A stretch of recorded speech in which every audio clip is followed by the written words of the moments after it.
Hi Teela Jammers, how are you doing?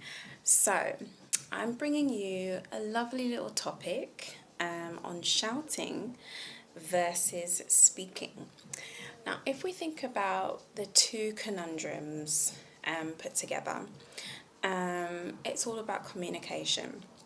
And this is under the umbrella of confidence. And I say this because when we think about confidence, we think about the way we present ourselves. It's not, it is something internal. We can have confidence within ourselves and for ourselves. But the premise of confidence is through the way that you communicate, through the way that you address certain situations. Confidence is all about having trust for yourself. So when we talk about communicating this trust that we have for ourselves, this can show up in many different ways.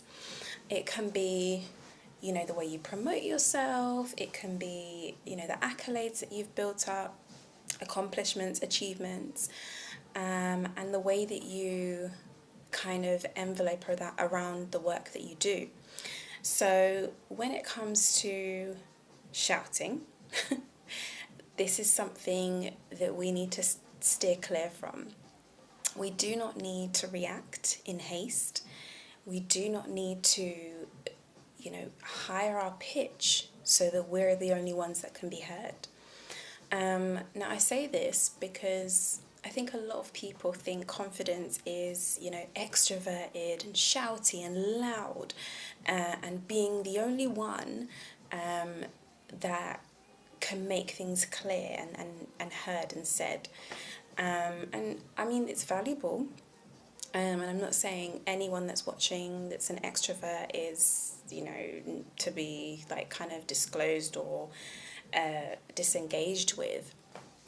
What I'm saying is your tone, especially like whether it depends on the conversation, whether it's like in a debate, whether it's to instruct through leading, or in like kind of a discussion where you feel like you have to voice your opinion. So say like you're an advocate. Shouting can be misinterpreted for arrogance. So the point that I'm trying to make is when you are trying to communicate, whatever it is that you're trying to communicate, lessen the tone, the pitch. You do not need to shout. You do not need to kind of put yourself in like this, superiorness, and kind of shout about whatever you need to shout about. Now, let me tell you, give you story time. As a parent, you do get, your, your hair like just stands on ends, and you're like, how am I dealing with this? And you get frustrated, you get angry, you're trying to manage the children in the best way that you can, and sometimes it comes out in an outburst. Now, I'm not saying be perfect, don't shout at your kids and stuff like that. Sometimes we get, the best kicked out of us and we react. So I won't sit here and say that I've not shouted at my kids, or I've not shouted at anyone really, because it happens. But what I'm here today to tell you is learn from that process. Learn from the way you address something with whoever it may be. And with that said, we can move on to speaking. Now, obviously, shouting can actually be considered as speaking. Some people feel that, and I've heard this a lot with some people, they say, shouting is just the way that I speak. It's the way that I speak, and I'm just like, you could lower your voice a little bit. I can hear you, kind of thing. But I say speaking because speaking is, as I'm doing now, like I'm literally at a relaxed tone. I'm speaking coherently. Some would even say, I speak slowly and clearly. And I'm just making it easy to understand. I'm not, using any colloquials. I'm not using any language that is kind of like, what is she saying? Like, I'm just talking from a relational kind of way. And if it's not understandable, then there's always subtitles. And if those are not understandable, then, there's so many different avenues in terms of the way that we learn to speak to others and with others. So I guess when you're holding spaces for various conversations, and this can be for anything and everything, it's to watch the way you're speaking. Watch the way you're speaking to yourself, and watch the way you're speaking about yourself, and then lastly, watch the way you're speaking to others.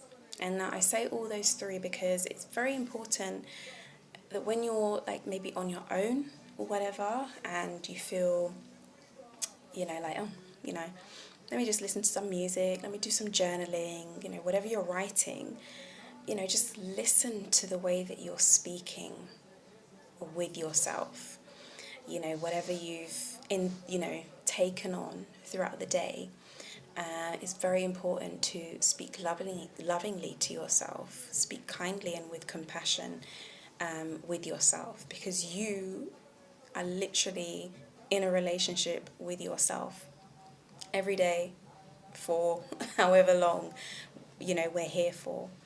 The most important relationship is the relationship you have with yourself. So speak kindly, friendly, lovingly, openly with yourself. The next one is to yourself. Now, I do this thing where, I'll just, go into a mirror and I'll just say, hi, Lynette, or hi, Teela, how you doing? I think we talked about this a couple of videos ago when we were learning to, speak to ourselves lovingly, speak to our inner child.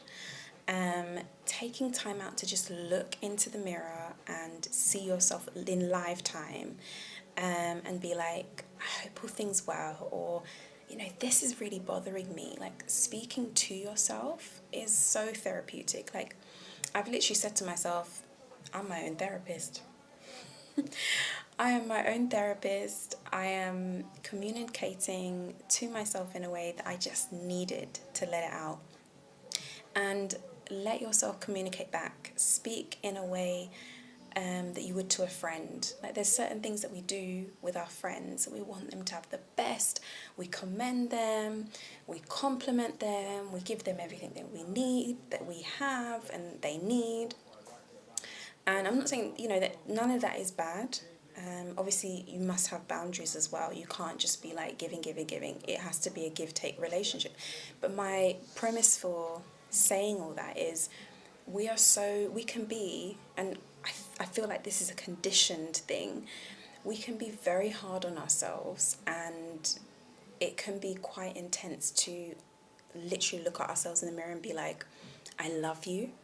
It's so hard to verify and validate that love because we have been conditioned to be like, no, you're not good enough, do it again, or I don't like that, or you're not giving enough, or you're not doing enough, and you feel like you are. You feel like you are not in a bubble. You are trying your best to accommodate everything and everyone, and you're forgetting yourself. So speak to yourself in a way that is loving and kind, and show appreciation when you're speaking back to yourself. Be your own best friend is basically what I'm saying. And the last one that I said is, just be careful when you're speaking to others. The most important thing is firstly to reflect on how you are with yourself and how you speak to yourself. And then this comes into how you deal with others around you.